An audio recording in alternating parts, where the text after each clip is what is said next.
Video के सबसे last में सबसे आसान केवल 4 लाइन और केवल 5 सेकंड, अगर आपने समास को अच्छी तरह सुन लिया, आपके एग्ज़ाम में 5 नंबर पक्के हो जाएंगे। मैं हूं अनुराधा जायसवाल और आपके अपने चैनल ग्रो अप हिंदी में आपका एक बार फिर से स्वागत है। आज हम जानेंगे समास क्या होता है, तो चलिए शुरू करते हैं। समास क्या है? सबसे पहले हम इसकी परिभाषा देखते हैं। जब दो या दो से अधिक शब्द आपस में मिल करके एक छोटा और सार्थक शब्द बनाते हैं तो उसे समास कहते हैं।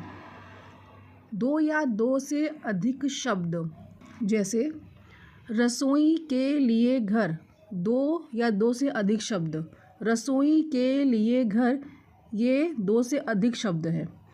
अब इन चारों शब्दों ने मिलकर के रसोई के लिए घर, ये 4 शब्द मिल करके एक शब्द बना रहे हैं, रसोई घर। तो क्या हो गया? यही समास है। जब दो या दो से अधिक शब्द आपस में मिल करके एक छोटा और सार्थक शब्द बनाते हैं, यानी रसोई घर जो शब्द बना है उसका कुछ अर्थ निकलता है, उससे हम समझ पा रहे हैं कि रसोई बनाने वाला घर। अगला उदाहरण है राजा का पत्र, राजपत्र। राजा का पत्र 3 शब्द हैं, 3 छोटे छोटे शब्द हैं और इनसे मिल करके एक शब्द बना हुआ है राजपत्र। भाई और बहन, भाई और बहन 3 शब्द हैं। 2 या 2 से अधिक शब्द की बात हुई थी, तो 2 या 2 से अधिक शब्द है भाई और बहन। इससे मिलकर क्या बना? भाई बहन। तो इस तरह से समास क्या होता है, बस आपको इतना ही समझना है कि 2 या 2 से अधिक शब्द जब आपस में मिलते हैं और मिल करके एक छोटा और सार्थक शब्द का निर्माण करते हैं, सार्थक शब्द बनाते हैं, तो उसे समास कहते हैं। तो सबसे पहले हम पढ़ेंगे अव्ययी भाव समास के बारे में।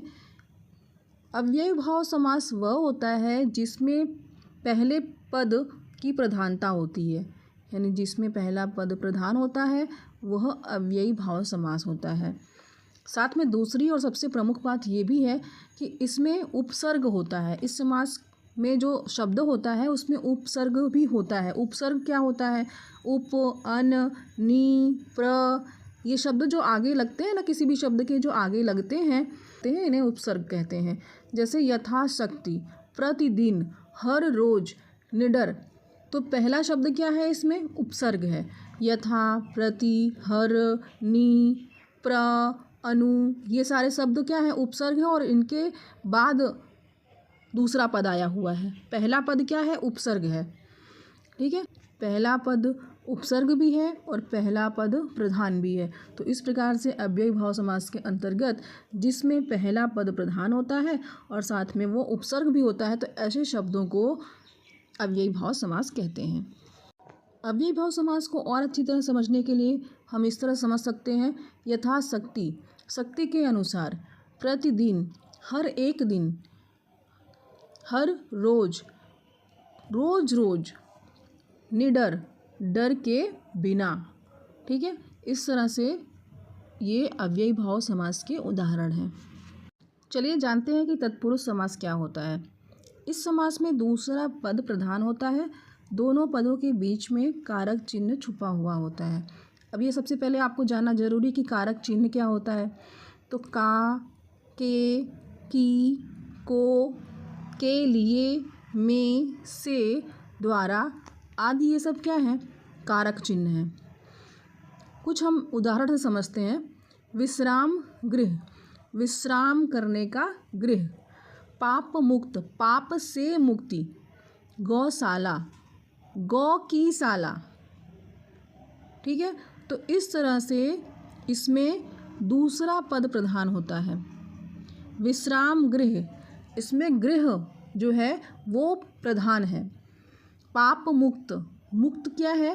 प्रधान है। गौशाला में शाला प्रधान है, पहली बात। और दूसरी बात क्या कहना चाहते हैं इसमें, कि इसमें दोनों पदों के बीच में कारक चिन्ह छुपा हुआ होता है जो आपके सामने है। विश्राम का गृह, पाप से मुक्ति, गौ की साला। तो इस प्रकार से तत्पुरुष समास के अंतर्गत दूसरा पद प्रधान होता है और दोनों पदों के बीच में कारक चिन्ह छुपा हुआ होता है। अगर आपको ये वीडियो पसंद आ रही है तो प्लीज़ लाइक, शेयर और सब्सक्राइब ज़रूर कीजिएगा। अब हम जानेंगे द्वंद्व समास। द्वंद्व समास क्या होता है?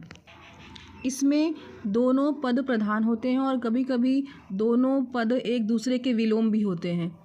इनका विग्रह करने पर इनके बीच में और, या एवं अथवा जैसे शब्द आते हैं।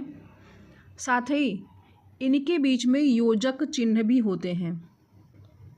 तो चलिए हम उदाहरण से इसको बहुत अच्छी तरह समझ सकते हैं। धरती आकाश। पहली बात, इसमें धरती भी प्रधान है और आकाश भी प्रधान है, यानी दोनों पद प्रधान होते हैं। दूसरी बात कह रहे हैं कि एक दूसरे के विलोम भी हो सकते हैं। धरती का विलोम क्या होता है? आकाश। लेकिन हर परिस्थिति में विलोम हो ऐसा ज़रूरी नहीं है, कभी कभी विलोम नहीं भी होते हैं, लेकिन ज़्यादातर विलोम होते हैं। और इनका विग्रह करते समय इनके बीच में और, या, एवं जैसे शब्द आते हैं। तो देखिए, धरती और आकाश, जब इसको हम विग्रह करते हैं, जब इसको हम तोड़ते हैं, जब इसका विग्रह करते हैं, तब इसके बीच में गरम ठंडा, तो ठंडा या गरम। माता पिता, माता और पिता, और, या जैसे शब्द इनके बीच में आते हैं जब इनका विग्रह किया जाता है तो। और साथ में ही अगली बात क्या है कि इनके बीच में योजक चिन्ह भी आते हैं। योजक चिन्ह आप देख सकते हैं, योजक चिन्ह को बीच में, धरती और आकाश के बीच में जो चिन्ह है वो उसी को योजक चिन्ह कहा गया है। ठंडा और गर्म के बीच में चिन्ह है, और माता पिता के बीच में चिन्ह है, अन्न जल के बीच में चिन्ह है, उन्हीं चिन्हों को योजक चिन्ह कहते हैं। ये इसकी पहचान है। तो पहली बात क्या होगी कि दोनों पद प्रधान होते हैं, कभी कभी ये एक दूसरे के विलोम होते हैं, दूसरी बात हो गई। और तीसरी बात क्या है कि जब इनका विग्रह करते हैं तो इनके बीच में और, या, एवं, अथवा जैसे शब्द आते हैं। और चौथी बात क्या है कि इनके बीच में या दोनों पदों के बीच में योजक चिन्ह भी आता है। तो इस प्रकार से इसे द्वंद्व समास कहते हैं। अब हम जानेंगे कि बहुब्रीहि समास क्या होता है। तो जिस समास में कोई भी पद प्रधान नहीं होता है, न प्रथम न द्वितीय, न पहला पद प्रधान होता है न दूसरा पद प्रधान होता है, बल्कि यह किसी तीसरे पद की तरफ संकेत करता है, इशारा करता है, उसे बहुब्रीहि समास कहते हैं। इसको अच्छी तरह समझने के लिए सबसे पहले हम आते हैं इसके एग्जाम्पल पे। मुरलीधर, पहला एग्जाम्पल है कि मुरलीधर, मुरली को धारण करने वाला। इसका अर्थ ये है कि मुरली को धारण करने वाला। मुरली को धारण करने वाला अर्थात कौन? भगवान कृष्ण। त्रिनेत्र, त्रिनेत्र हम किसको बोलते हैं? भगवान शिव को बोलते हैं। तीन नेत्रों वाले अर्थात भगवान शिव। दशानन, दशानन 10 सर वाला अर्थात 10 सर वाला कौन था? रावण। चतुर्भुज, 4 भुजाओं वाला अर्थात भगवान विष्णु। यानी इसमें ना पहला पद प्रधान है और ना ही दूसरा पद प्रधान है। इसमें कोई भी पद प्रधान नहीं है, बल्कि कोई तीसरा पद, यानी भगवान विष्णु, भगवान कृष्ण, भगवान शिव और फिर रावण, इन सब के बारे में बताया गया है, लेकिन इनका नाम नहीं लिया गया है। इस प्रकार से इस तरह के समास को, जिसमें कोई भी पद प्रधान नहीं होता है, ना पहला ना दूसरा, बल्कि ये किसी तीसरे पद की ओर संकेत करते हैं, तो ऐसे समास को बहुब्रीहि समास कहते हैं। अब हम जानेंगे द्विगु समास क्या होता है। जिस समास का पहला पद संख्यावाचक हो और पूरे समास से समूह का बोध होता हो, उसे द्विगु समास कहते हैं। आते हैं हम उदाहरण पे, सबसे ज़्यादा अच्छी तरह आप समझ पाएंगे। नवनिधि, नव एक संख्या है और निधि, ठीक है, पहला पद संख्या है, जैसा कि कहा गया है इस परिभाषा में कि पहला पद संख्यावाचक हो। तो पहला पद क्या है? नव, ठीक है, तो नव क्या है? संख्यावाचक है। और दूसरी बात कह रहे हैं कि पूरे समास से समूह का बोध होता है। तो नवनिधि यानी नवनिधियों का समूह। तिरंगा 3 रंगों का समूह। त्रिफला यानी 3 फलों का समूह। चतुर्भुज 4 भुजाओं का समूह। नवरात्रि नवरात्रियों का समूह। और अष्टभुजा यानी 8 भुजाओं का समूह। यानी इस समास में सबसे पहली बात क्या है कि ये संख्यावाचक होता है, इसका पहला पद। और दूसरी बात सबसे प्रमुख ये है कि इसमें या इस समास में समूह का बोध होता है। तो इस प्रकार से द्विगु समास में पहला पद संख्यावाचक और दूसरी बात यह है कि इसमें समूह का बोध होता है। कर्मधारय समास। अब ये कर्मधारय समास क्या होता है? जिस समास में पहला पद विशेषण और दूसरा पद विशेष्य होता है तो उसे कर्मधारय समास कहते हैं। विशेषण क्या होता है और विशेष्य क्या होता है? विशेषण वह शब्द होता है जो किसी शब्द की विशेषता बताता है और विशेष्य वह शब्द होता है जिसकी विशेषता बताई जाती है। तो इस प्रकार से कर्मधारय समास में पहला पद विशेषण होता है और दूसरा पद विशेष्य होता है। कुछ उदाहरण हमने दिए हैं। नील कमल, नीला कमल।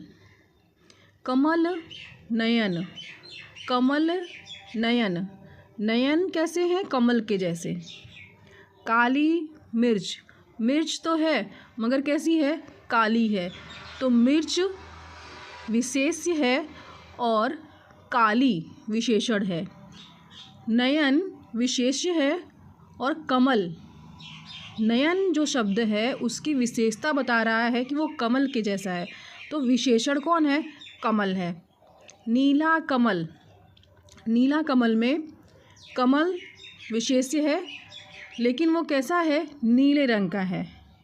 इसलिए इस कर्मधारय समास में पहला पद विशेषण और दूसरा पद विशेष्य होता है। तो ऐसे समास को कर्मधारय समास कहते हैं। इस समास के अंतर्गत आपको केवल 2 वर्ड का ध्यान रखना है, विशेषण और विशेष्य। अगर आपको आता है तो ये समास, ये कर्मधारय समास आपको कभी भी भूलने वाला नहीं है। वीडियो के सबसे लास्ट में सबसे आसान केवल 4 लाइन और केवल 5 सेकंड, अगर आपने समास को अच्छी तरह सुन लिया तो आगे आने वाले एग्ज़ाम में, किसी भी एग्ज़ाम में अगर समास से जुड़ा हुआ कोई भी क्वेश्चन आता है तो आप उसे आराम से सॉल्व कर लेंगे। आपके एग्ज़ाम में 5 नंबर पक्के हो जाएंगे।